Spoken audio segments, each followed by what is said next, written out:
Uruguay siempre se caracterizó por ser muy avanzado a nivel mundial. En algún momento nos reconocieron como la Suiza de América. Y esto es un ejemplo. Lo que tenemos acá a mi espalda son los motores, ¿no?, de extracción de agua. Lo que cuenta la leyenda urbana, que es donde se construyeron también los motores que alimentaban la energía del Titanic. Jugar un encuentro de fútbol, la tripulación del Exeter, con los habitantes de Aguas Corrientes. El primer tiempo terminó 6-0 a favor de los criollos de Aguas Corrientes. El principal, les digo, un gol más y quedan todos despedidos. Lo que vemos ahí es obviamente una placa con las alturas de las crecientes y las fechas. La que se ve con más altura es la de 1900, que creció 11 metros con 70 por arriba de la cota normal del río. Puede suceder cualquier cosa acá en Aguas Corrientes, pero el agua no puede faltar.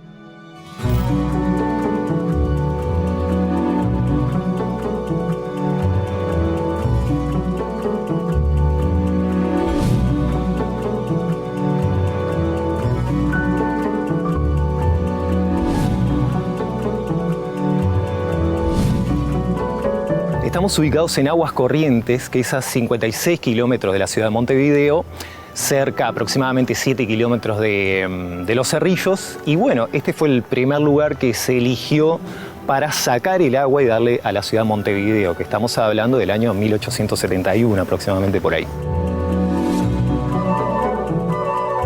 Se elige por la calidad del agua del río. Montevideo en aquella época no tenía fuentes de agua cercanas buenas, ¿no?, para lo que era una población de 70.000 habitantes aproximadamente. Y este lugar lo analizaron y tenía poco material biológico, poco sedimento biológico por el fondo del río, que es un fondo especial que es de roca, es basalto rojo, que con lo que está construido prácticamente el museo también hoy en día. Cuando se hace el ducto, porque hubo que hacer un ducto de agua por caída desde el río hasta el museo, se saca la roca, se saca el basalto y con eso mismo se aprovecha y se construyen también las paredes del museo, ¿no?, de la vieja usina de agua. Por efecto de gravedad se hace el ducto y entraba directamente abajo de lo que es el museo hoy en día. De ahí se extrae con las bombas y se envía en aquel momento a La Paz, donde se le hacía una pequeña decantación a lo sólido, a la tierra que traía el agua, se bajaba, no se potabilizaba, ¿no?, se le sacaba lo sólido y se enviaba ahí a Montevideo. Que el primer lugar donde sale agua es la Plaza Constitución, que la conocemos como la Plaza Matriz, y se inaugura el 18 de julio de 1871. Cuando abren los grifos fue famoso el momento porque salpicó a todo el mundo y terminó una fiesta enorme con un barrial enorme.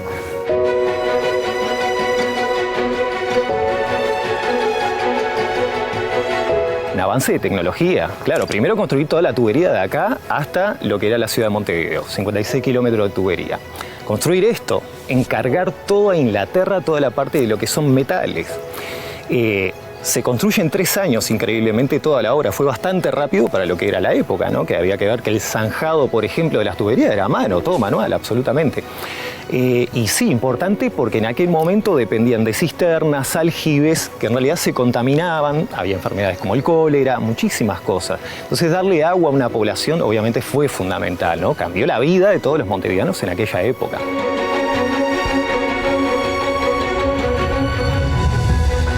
Montevideo fue construido en un lugar bastante alejado de las fuentes de agua y claro, se les complicó cuando la población empezó a crecer, obviamente. Claro, hoy no lo vemos, pero en aquella época, obviamente, la vida de una ciudad dependía de eso, la vida de una colonia dependía de eso, del agua.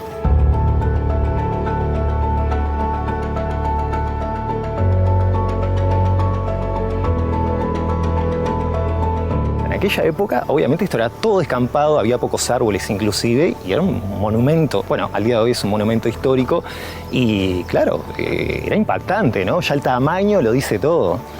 Construcción clásica de la revolución industrial, ¿no? Tecnología en aquella época, última tecnología de punta. Cuando forman la empresa Enrique Finn, Lezica y Lanús, contratan un ingeniero inglés y justamente él ayudó, ¿no?, en el diseño y también estaba el boom de la revolución industrial y fue lo que aplicaron acá. El gobierno de turno en aquella época lanza a Remate la propuesta de darle agua a la ciudad de Montevideo, ¿no? Remate vendría a ser lo que es hoy una licitación. Entonces, ¿qué pasa? Se presentan 8 propuestas, que algunas fueron muy locas, como traer el agua de Río Negro, muchos kilómetros, demasiado para darle agua a una sola ciudad. Y esta propuesta gana justamente por la calidad del agua. Se propone traer del Salto de las Rocas Coloradas, que se le decía a este lugar en aquella época, agua del río Santa Lucía Chico a la ciudad de Montevideo. Y resultó muy bien, ya que hasta el día de hoy seguimos sacando el agua de acá y dándole a la ciudad de Montevideo y parte de Canelones. En aquella época se le daba agua a 70.000 habitantes, hoy se le da agua a 1.800.000 habitantes del Uruguay. Prácticamente la mitad, y agua potable, ¿no? La verdad, es un logro increíble.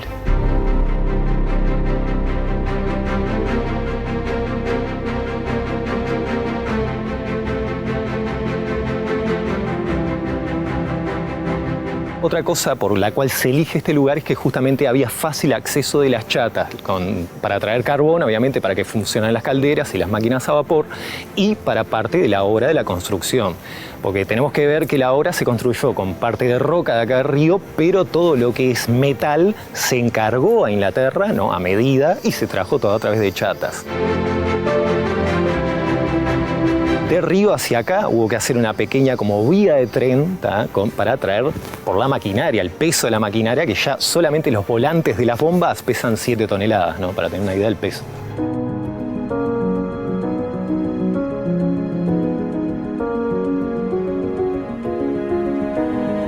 Yo había comentado que fue un remate, ¿no?, y Enrique Finn, Lezica y Lanús fueron los 3 primeros propietarios. Enrique Finn uruguayo, Lezica y Lanús argentinos. Pero ¿qué pasa? Ellos tuvieron 8 años nada más la empresa, hasta 1879, por algo muy simple. La empresa empezó a dar pérdida y tuvieron que después vendérselas los ingleses. ¿Por qué digo pérdida? Bueno, por muchas cosas. Epidemia de cólera, también el agua salada llegaba a subir en aquella época hasta este punto, ¿no?, de río Santa Lucía, y se le envió un par de veces a la ciudad de Montevideo agua con feo color, agua un poco salobre, y la gente relacionó las epidemias muchas veces de cólera y otras cosas con la calidad del agua que se le enviaba de acá. En realidad no tenía nada que ver, porque las epidemias salían justamente de las cisternas y los pozos que habían en Montevideo, no de acá. Como le da tanta pérdida, ellos venden la empresa a los ingleses, y ahí en 1879 comienza Montevideo Water Works Company a enviarle agua a la ciudad de Montevideo. Obviamente los ingleses trajeron muchísimos adelantos. ¿Qué pasa ahí? Esta zona se llena de ingleses. En la Segunda Guerra Mundial, este lugar tenía tanques de full oil, ya no se alimentaban las máquinas a carbón, tenía tanques de full oil, y hubo que hacer 2 cosas. Primero se hacían simulacros de bombardeo, que era el único lugar en el Uruguay que se hicieron durante la Segunda Guerra Mundial. Y lo otro, tuvieron que pintar los tanques de full oil de negro porque había miedo que justamente bombardearan esos tanques. Bueno, he sabido que por la zona, acá en el Río de la Plata, andaban los alemanes también, ¿no? Y bueno, entonces, claro, había un miedo latente.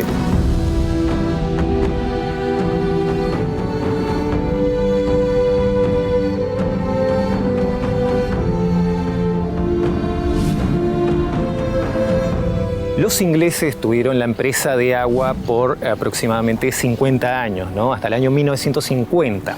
¿Qué pasa? Termina la guerra, Inglaterra nos debía plata acá a la República Oriental del Uruguay, y nos pagan con las 2 cosas que había acá de ellos, que era la usina, la vieja usina de agua, la empresa, y CONAFE también. Esos fueron los 2 pagos que se hicieron al Uruguay, ¿no? En el año 1950 se comienza a crear una ley en realidad, donde se junta la empresa de saneamiento del interior del Uruguay con la empresa de agua de todo el Uruguay. Y ahí pasa a ser, se forma la OCE, ¿no?, las Obras Sanitarias del Estado, que comienza en realidad a funcionar el 19 de diciembre de 1952. Ahí es cuando empieza nuestra querida OCE.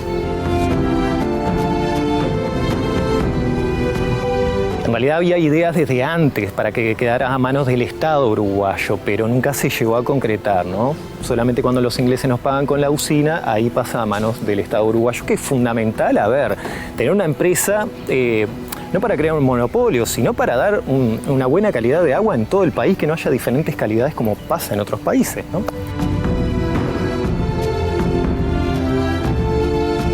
Hay que pensar una cosa, cuando se funda la primera empresa de agua y comienza a funcionar en 1871, era solamente para darle agua a una ciudad nada más, que era la ciudad de Montevideo, con aproximadamente 9.000 familias, 70.000 habitantes aproximado, ¿no? Obviamente eso cambió, hoy la OCE le da agua al 99 prácticamente % de la población nucleada del país, pero se considera que el Uruguay es uno de los pocos países en el mundo que toda la población está al alcance del agua potable. Hoy lo que tenemos acá no solamente alimenta Montevideo, alimenta todo Montevideo y gran parte de Canelones también. Tenemos una producción determinada de tantos metros cúbicos en invierno, obviamente en verano aumenta muchísimo el consumo del agua, ¿no? Que llegamos a veces a los 700.000 metros cúbicos de agua por día.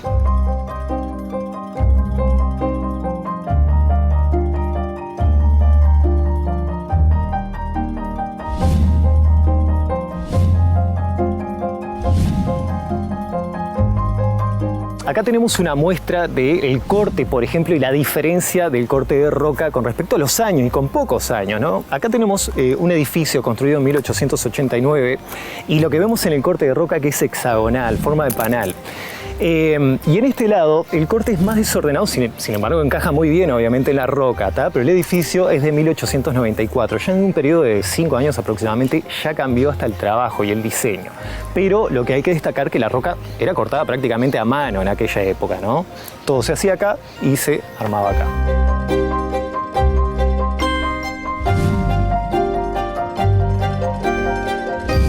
Esta es la misma roca que sacaron del ducto para construir, para sacar justamente para vaciar el ducto y construirlo y hacer el edificio, que es el basalto rojo. Yo en realidad no tengo los datos de cuánta gente trabajó en la construcción de la obra. Lo que sí sé es que la obra demoró, entre este edificio, ¿no? La sala principal de bombeo, las máquinas y el zanjeado hasta La Paz y de ahí hasta Montevideo, demoró 3 años.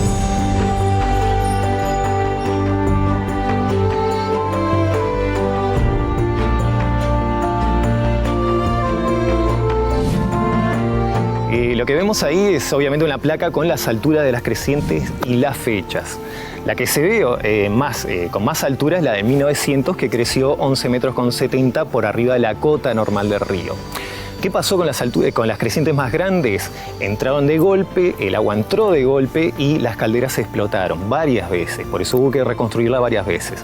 A la vez falleció gente también en esos accidentes. Cuando pasa eso, se edifica después un edificio al lado que está todo más elevado, con rampas y todo, para elevar la altura de las bombas para que no afectara el agua. Pero se usaba solamente en caso de emergencia cuando había crecientes. Y a veces había que cortar el suministro. Porque en caso de creciente, cuando se paran las bombas, obviamente se corta el suministro de agua, ¿no? A la vez, cada creciente que hay, se para el suministro y la ciudad queda sin agua. Y depende cuánto dure la creciente, cuánto dura el corte también.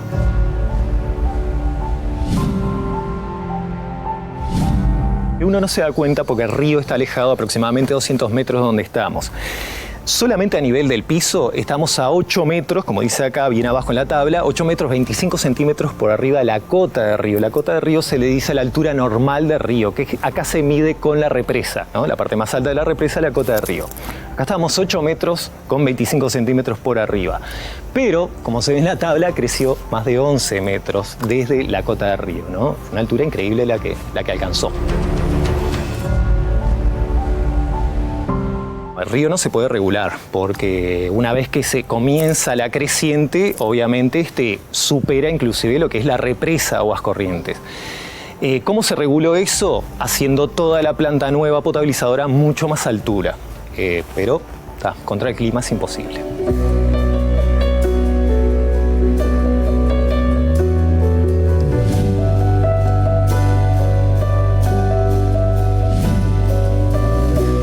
estamos en parte de la vieja usina también, la primera usina de agua, pero lo que tenemos acá a mi espalda es un edificio que se construye en 1921. La vieja usina se construyó en 1871, se inaugura, perdón. Pero este edificio en 1921, y es por la altura justamente a la que llegaban las crecientes. Este edificio se hace con todo más elevado, inclusive tiene una rampa para las chatas de carbón, justamente para evitar las crecientes, ¿no?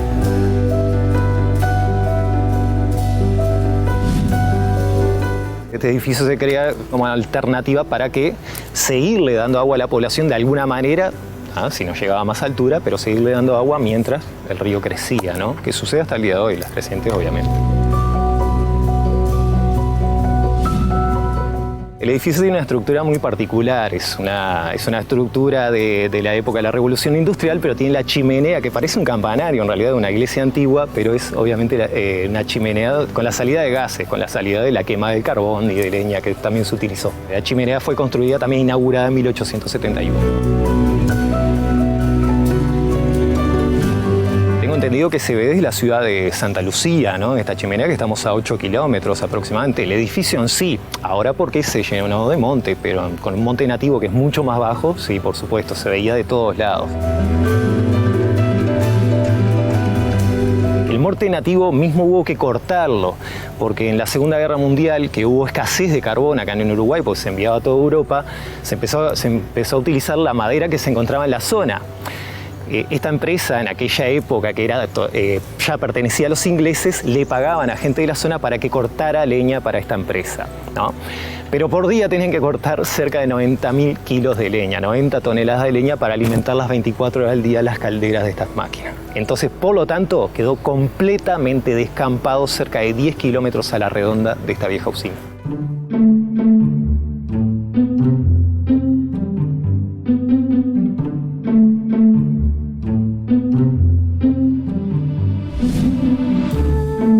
Lo que tenemos acá es una caldera móvil que se usó unas pocas veces, tengo entendido, justamente por las crecientes, ¿no? Pero había que andar tirando con este monstruo para arriba y para abajo.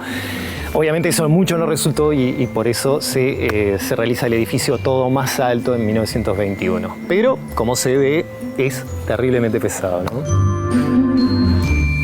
Esto se movía así como estaba, pero creo que había que enderezarlo para justamente darle fuego en la parte de fuego, ¿no? Carbón o fuego. Esto obviamente pesa toneladas, supongo que necesitaría muchísima gente para moverlo y vuelvo a lo mismo, ¿no? Trabajo inhumano en aquella época que hoy en día ni se llegaría a probar a hacer esto ya.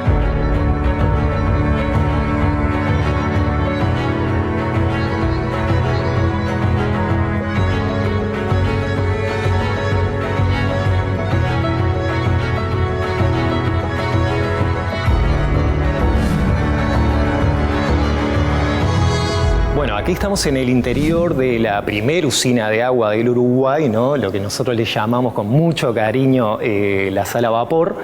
Y lo que tenemos es la maquinaria que fue construida y todo lo que es acero acá absolutamente construido en Inglaterra, ¿no? Que dicen las máquinas, dice la ciudad de Leeds, ciudad industrial, y se encargó todo, se trajo todo para acá, se subió todo en chata a través del río, como conté, y se empezó a armar. El edificio ya estaba armado, lo único que se trajo todas las partes de acero.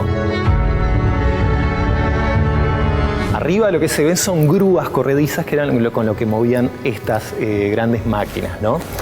Y bueno, estos son bombas de inmersión, se llaman, porque acá tenemos la parte del motor, lo que se ve arriba es el motor, pero estamos en un hueco que tiene aproximadamente 11 metros de profundidad hacia abajo. Se crea el ducto desde el río hasta acá abajo, caía el agua por gravedad, se extraía y de acá se enviaba a la ciudad.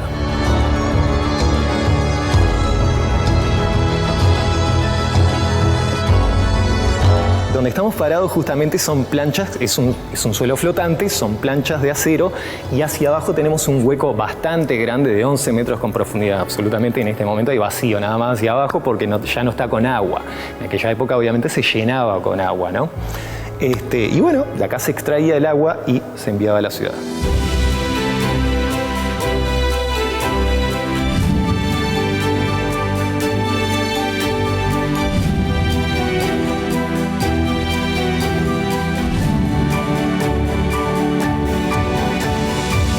La planta comienza a funcionar a carbón. A partir de la inauguración comienza, ¿no?, alimentación a carbón, que las calderas están atrás de esta parte de la planta. Pero en la Segunda Guerra Mundial, con la escasez de carbón, comienzan a cortar la leña, ¿no?, para alimentar estas máquinas que ya dijimos gastaban cerca de 90 toneladas de leña por día. Después, con los avances, se comienzan a alimentar a full oil, lo que también contamos que le habían pintado los tanques de negro, ¿tá? Y ese fue todo el paso de los combustibles que se utilizaron para estas máquinas. Esta maquinaria arranca a trabajar en 1871 y con las modificaciones que ha tenido y todo, trabajó hasta 1967, que es cuando se inaugura toda la parte de bombas nuevas, que ya empezaron a funcionar a diésel, ¿no?, en la planta potabilizadora nueva, ¿no?, la que está a 200 metros acá aproximadamente. Casi 100 años trabajando sin parar, ¿no?, prácticamente cuando había una rotura o inundaciones, pero después estaban las 24 horas del día prendidas, casi 100 años.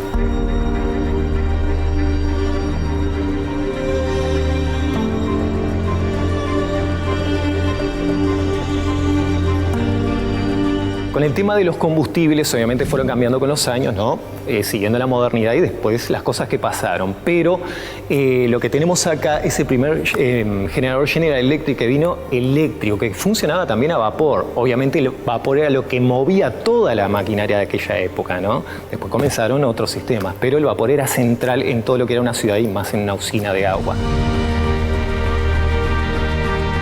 Es una gran olla a presión, claro, es una energía que tiene que tener muchísimo cuidado y en una época que no había tantas medidas de seguridad o prácticamente eran nulas, ¿no?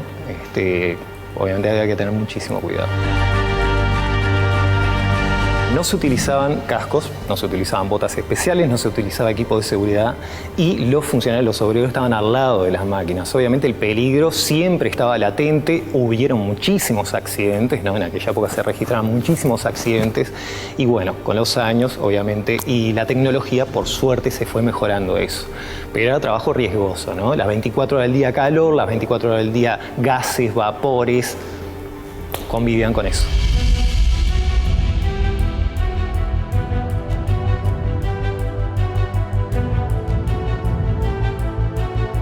Las herramientas, claro, las máquinas son impresionantes, las herramientas también son ultra pesadas aparte, y lo que se ve en las herramientas, que no solamente había que sostenerlas, había que golpearlas también con un marrón justamente para aflojar el tamaño de las tuercas que tienen estas grandes máquinas, que son enormes.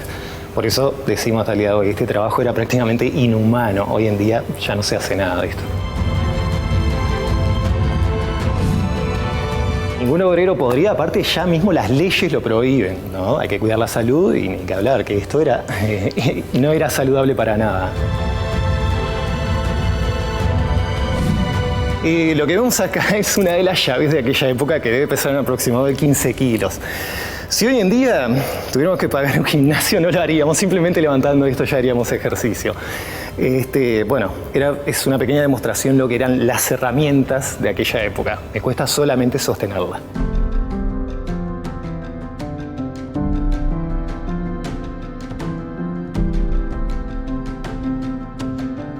Lo que tenemos acá a mi espalda son los motores, ¿no?, de extracción de agua. Bajo el piso está la bomba, que son bombas de inmersión porque van sumergidas en el agua. Pero ¿qué pasa? Obviamente lo que se ve acá es el motor, que vendría a ser parecido a un motor de combustión interna de cualquier auto, pero claro, en dimensiones enormes, ¿no? Yo, por ejemplo, mido un 84 y bueno, acá se ve, el motor tiene prácticamente 3 pisos de altura, que vemos lo mismo, vemos biela, vemos el pistón, la camisa por fuera, ¿tá?, pero a escalas gigantescas.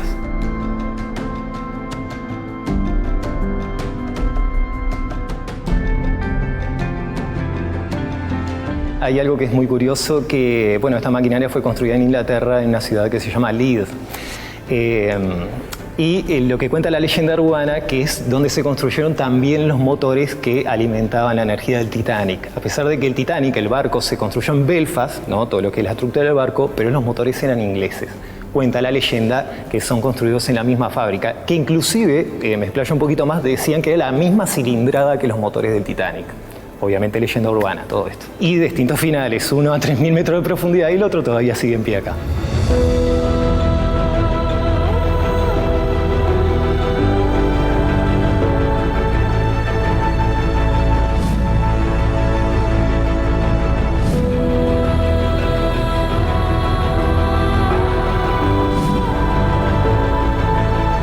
donde estamos exactamente, vendríamos a estar dentro de la caldera cuando obviamente estaban construidas, ¿no? Ahora se deshicieron por las crecientes del río mismo y nunca se volvieron a rearmar. Después se deja de usar este lugar y comienza a usar la nueva usina. Pero acá es donde vendría a estar el fuego mismo. De abajo salía el fuego y lo que tenemos ahí son difusores de agua, que serían tubos que estaban conectados a otro lado. ¿Por qué? El fuego pasaba entre los tubos y calentaba el agua más rápido. No es lo mismo que calentar un tanque entero de agua de metal, ¿no? Se necesitaría muchísimo más energía. Y, repito, comenzaron a carbón, después a leña, después a fuel oil. Pero siempre este fue de donde salía el gas, donde salía el vapor para darle energía a las grandes máquinas.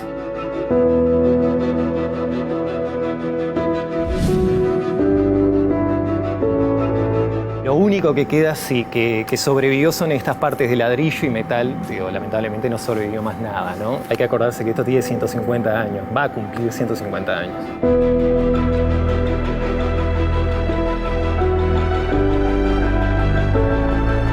Lo que se está escuchando, el sonido que se escucha de fondo, es lo que se llama una bomba flight, una bomba de inmersión de agua. El ducto de acceso del agua a la vieja usina se divide en dos, una parte se anula, pero queda abierta otra parte que hasta el día de hoy está alimentando. Es una de las bombas más grandes que existe, inclusive en Sudamérica. Para que tengan una idea, esa bomba envía, una de esas bombas, porque acá tenemos varias más, envía 6.500 metros cúbicos de agua por hora a la ciudad de Montevideo. Primero a la planta potabilizadora, se potabiliza, se hace proceso y después se envía a la ciudad de Montevideo.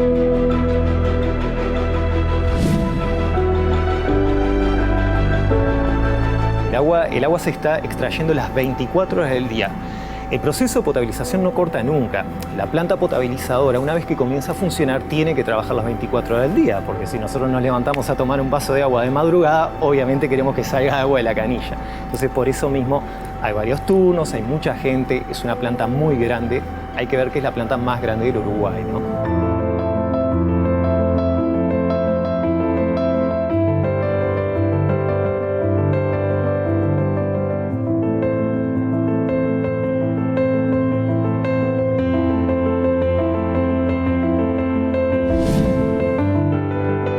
Lo que tengo a mi espalda, que tenemos 3 pilares, una estructura del año 1933 que se construyó y es la represa Aguas Corrientes.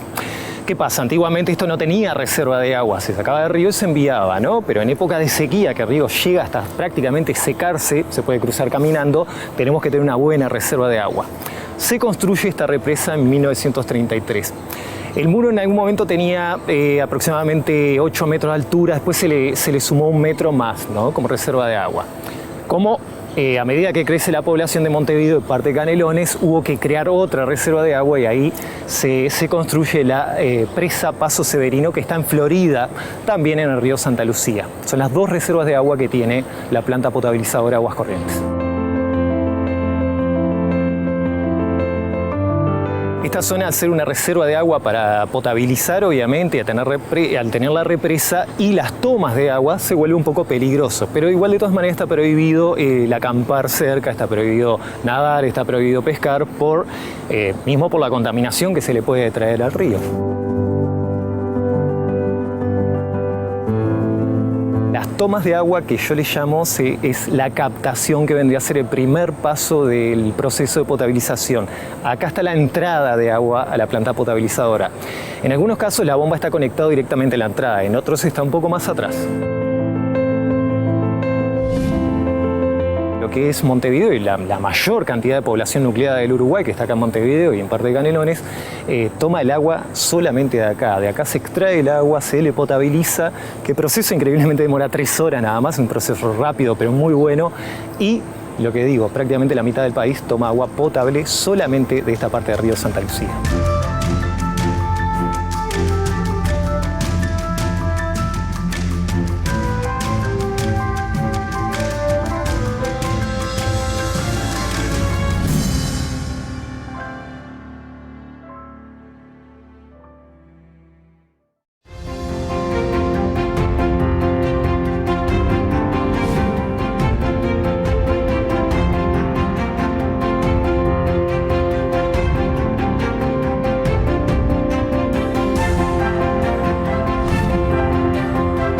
En este momento estábamos ubicados en la casa número 1, que pasó ahora por determinación del directorio de OCE anterior a llamarse Casa del Agua, fundada en el año 1913, lugar de residencia del gerente de Aguas Corrientes y más adelante oficinas de la empresa de las Aguas Corrientes.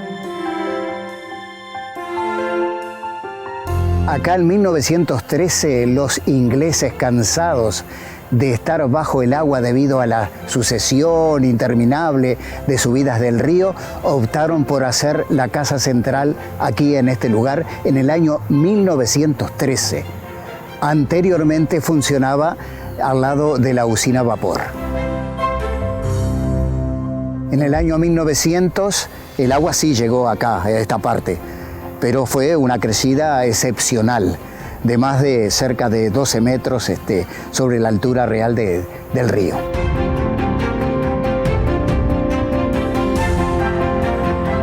El primer ocupante, Jorge Nancollas, inglés. Él, su señora, sus hijos nacieron aquí, sus 3 hijos nacieron aquí en esta parte y por muchísimos años fue el primero que la habitó.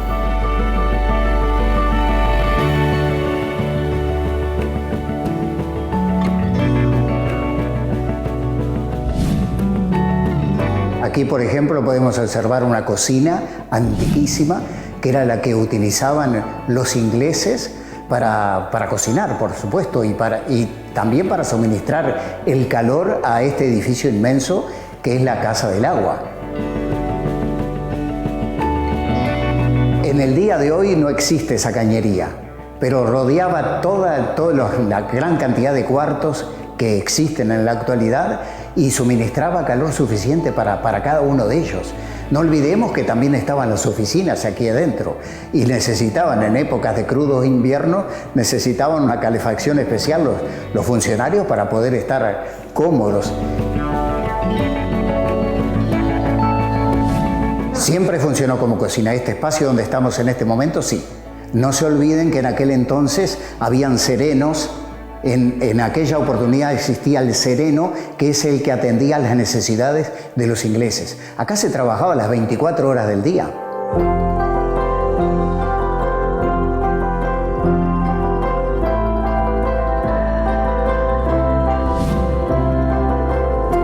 Aquí estamos en una de las oficinas de los funcionarios de la Compañía de las Aguas Corrientes. Podemos observar, por ejemplo, que aún se conservan en grado sumo los muebles de la oficina en aquella oportunidad. Tenemos aquí, por ejemplo, uno de los asientos que ellos utilizaban y que hoy día, por supuesto, están fuera de uso. Lo cierto es que este lugar era el preferido para cada uno de los funcionarios que venían a atender cada una de las solicitudes del gerente general, que tenía su oficina propia, que después, si podemos acceder a ella, vamos a mostrarles para que tengan una idea exacta de cómo era esto en el año 1913. Ganaban un sueldo bastante interesante en aquella oportunidad y el pueblo miraba a esos funcionarios como si fueran los mister de ingleses. O sea, tenían un oficio privilegiado. Y por supuesto eran tan respetados como respetaban a cada uno de los ingenieros y gerentes de la época.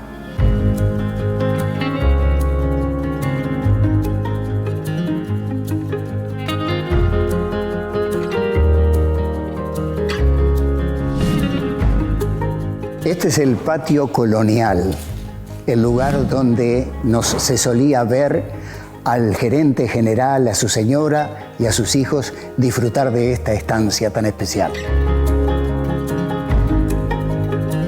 Yo recuerdo haber entrado de niño acá.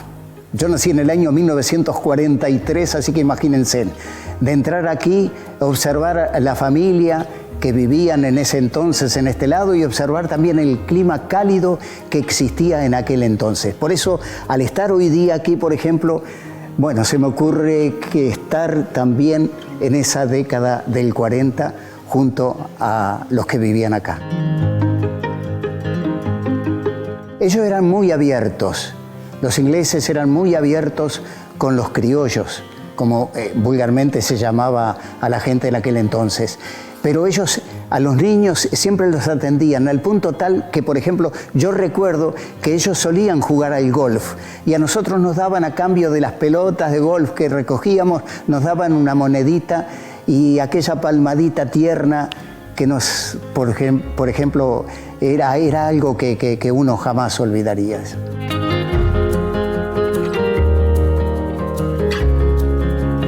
Al ser hijo de funcionarios y vivir a media cuadra de este lugar, por supuesto nosotros entrábamos siempre en amistad con los niños, con los hijos de los ingleses o con los hijos de aquellas personas que estaban regenteando los destinos de la Compañía de Aguas Corrientes aquí en esta zona. Entonces existía esa comunicación, porque ellos no iban a las escuelas de acá, de la zona. Ellos aprendían con las amas de llave y hacían su espacio secundario, lo hacían en la ciudad de Santa Lucía en aquel entonces o en la ciudad de Canelones.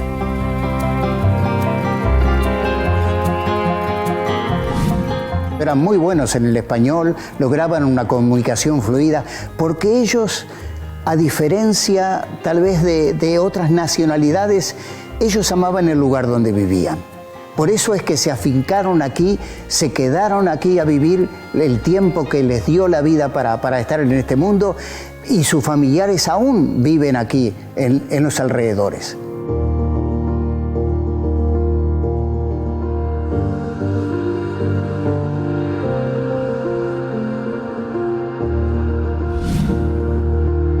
Acá es donde tenía la oficina el principal de la compañía. Ahora ustedes pueden observar que es una sala de exposición que evidentemente a través de las fotos reconstruye un poco aquel tiempo o las distintas épocas que se vivieron aquí en la localidad de Aguas Corrientes. Aquí podemos observar, por ejemplo, a la familia Nancollas, podemos observar a uno de sus hijos disfrazado o vestido de gaucho, cuidando eso tan agradable que ellos mamaron desde muy pequeños. Esa relación entre el hijo del obrero y el inglés típico.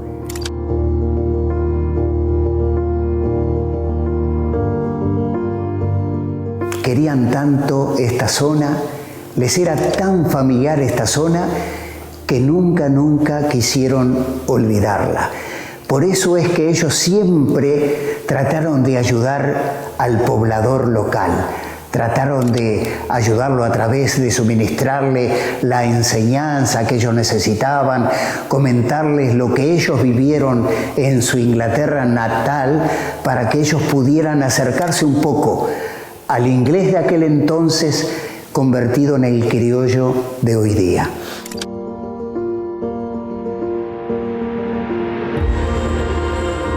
Existen publicaciones de la época en que Nancollas estaba siempre presto a ayudar a los damnificados de las continuas subidas del río Santa Lucía. El río Santa Lucía en aquel entonces, 4 o 5 veces por año, dejaba a los pobladores sin los ranchos. Avanzaba con tanta furia las aguas que se llevaba por delante los ranchos. Y debemos de recordar algo, que en aquel entonces ellos no eran propietarios de la tierra en la cual ellos levantaban el rancho, construían su rancho. Eso pertenecía a Aguas Corrientes, estaba dividido en 3 grandes familias. La familia de los ingleses, con la compañía de los ingleses, y sobre un costado la familia Bella, sobre el otro costado la familia Uría. Ellos arrendaban una porción de terreno y allí el criollo levantaba su rancho. Mientras trabajaba en la compañía de los ingleses, podía vivir en ese rancho pagando una cuota mensual. Cuando esa persona dejaba de trabajar en la compañía de los ingleses, no se podía llevar el rancho. El rancho ya le pertenecía a la familia dueña de ese terreno.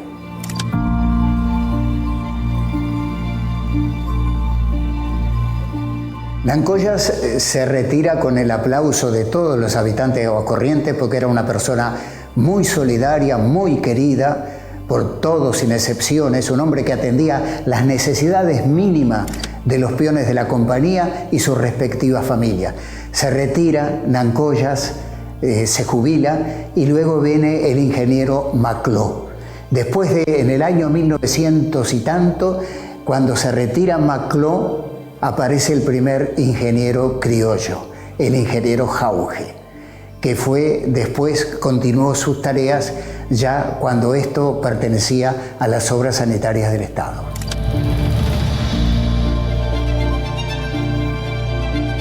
Aguascorrientes tiene una deuda muy grande con cada uno de ellos. Y yo soy de los que opinan que las calles de Aguascorrientes deben tener el nombre del ingeniero Nancollas, del ingeniero Macló, del ingeniero Jauge, recordando la hermosa trayectoria, el cariño que les prodigaron cada uno en aquel entonces. Claro, las generaciones de hoy día no saben de esa trayectoria, pero nosotros los que vamos ya peinando canas y acercándonos a la edad de 80 años, recordamos felizmente y vamos a hacer lo posible para que eso sea una realidad aquí en Aguascorrientes.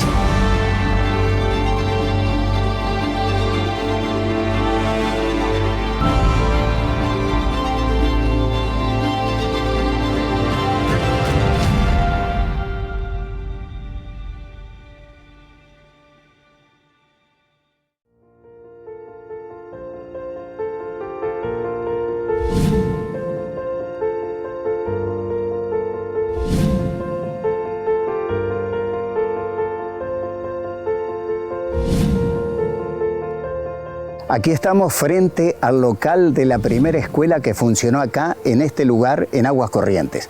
La escuela antes estaba en la Cañada Montaño, unos cuantos kilómetros del lugar donde estamos ahora. Era la escuela rural número 20, pero los ingleses estaban preocupados por la enseñanza de los niños e hicieron lo posible para que los que tenían que ver en esa oportunidad trasladaran la escuela para acá. Para eso los ingleses construyeron este local en el año 1901. Funcionó como escuela hasta cerca del año 1940 y pasó a ocupar el local que tenemos aquí al lado. Y después aquí funcionó la Cooperativa de Consumo de Aguascorrientes, una cooperativa que tiene una historia también realmente muy interesante y que es de larga data. Antes del 1900 ya existía el sistema cooperativo aquí en la localidad de Aguascorrientes, impulsado por los ingleses.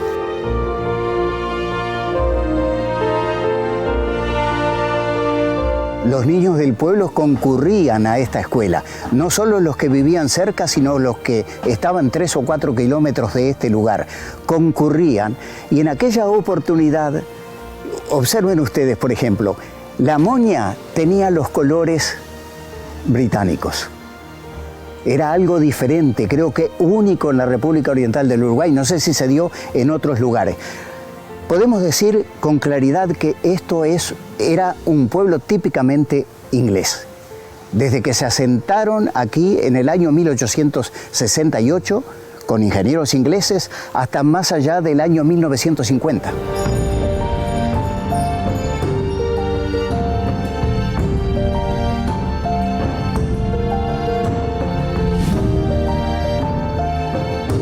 Estamos ubicados en el campo de deportes del Club Atlético Aguascorrientes, en el Parque Guadalupe Fulco. Siempre fue la cancha preferida de todos los actores de la Liga Departamental del Fútbol de Canelones, porque esta cancha fue construida por los ingleses. Imagínense ustedes, de mayores dimensiones, tiene más de 100 metros de largo. Muchos dicen que es más grande que la del Estadio Eduardo Martínez Monegal de la ciudad de Canelones. Eso le servía a los jugadores de Aguascorrientes, que mantenían un físico bastante apreciable, para hacer que los rivales se cansaran, porque las canchas en las que ellos jugaban eran de dimensiones menores que la del Club Atlético Aguascorrientes. Hay una anécdota aquí entre el fútbol de Aguas Corrientes y aquellos que lucharon contra el acorazado de bolsillo, Graf Spee. Cuando ellos derrotaron a ese sensacional acorazado alemán, vinieron a festejar Aguas Corrientes y se les ocurrió una idea muy brillante: jugar un encuentro de fútbol, la tripulación del Exeter, con los habitantes de Aguas Corrientes. Pero se olvidaron que la mayoría de los habitantes de Aguas Corrientes que jugaban al fútbol venían del fútbol de Montevideo. Si bien estaban afincados acá en Aguas Corrientes, habían jugado en River, en Nacional, en Central, en Sudamérica, etc. Y jugaron un encuentro amistoso en la cancha que en aquel entonces estaba al lado de la usina a vapor.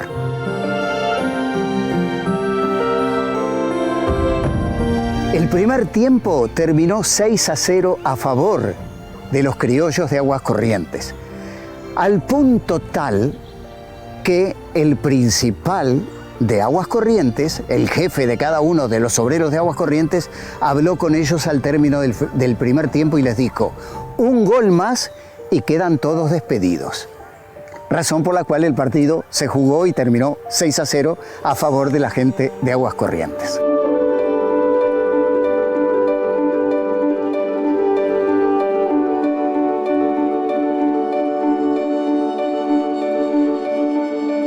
Bueno, la vinculación entre la población y OCE va a existir siempre. Es muy difícil desprenderse de ello por el hecho de que muchos de los jóvenes actuales descienden de trabajadores de la OCE, sus padres, sus abuelos, sus hermanos han trabajado en OCE o en la compañía de los ingleses. Es muy difícil deslindarse, dejar de lado la OCE y no vincularla con la población, a pesar de que no son muchos los que viven acá en Aguas Corrientes y trabajan en esa empresa del Estado.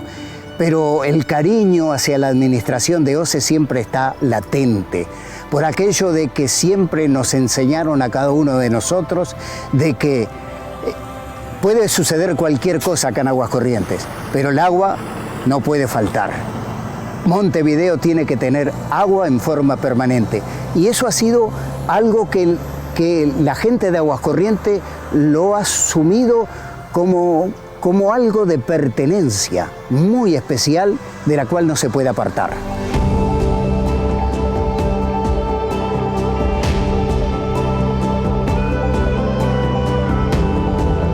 Antes que nada hay que reconocer que esto fue declarado Patrimonio Histórico Nacional en el año 1987, pero hay que darse cuenta realmente lo que significa el ser patrimonio histórico y más de este lugar. Esto significó un avance que a nivel mundial, acá, ojo, muchas veces no lo vemos, pero a nivel mundial lo ven. Han venido acá embajadores a conocer este lugar porque es una usina que está en estado único en el mundo. Esto fue un cambio en la tecnología, un cambio en la sociedad, de una sociedad que tenía que recurrir a los baldes de agua y a los aguateros, comenzó a tener el agua corriente en su casa, ¿no? Eso realmente mejora la calidad de vida, mejoró la calidad de vida en Montevideo en aquella época y aparte también fue parte de lo que fue el avance mismo en nuestro país. Un país que Uruguay siempre se caracterizó por ser muy avanzado a nivel mundial. En algún momento nos reconocieron como la Suiza de América y esto es un ejemplo de cómo comenzó esa Suiza de América.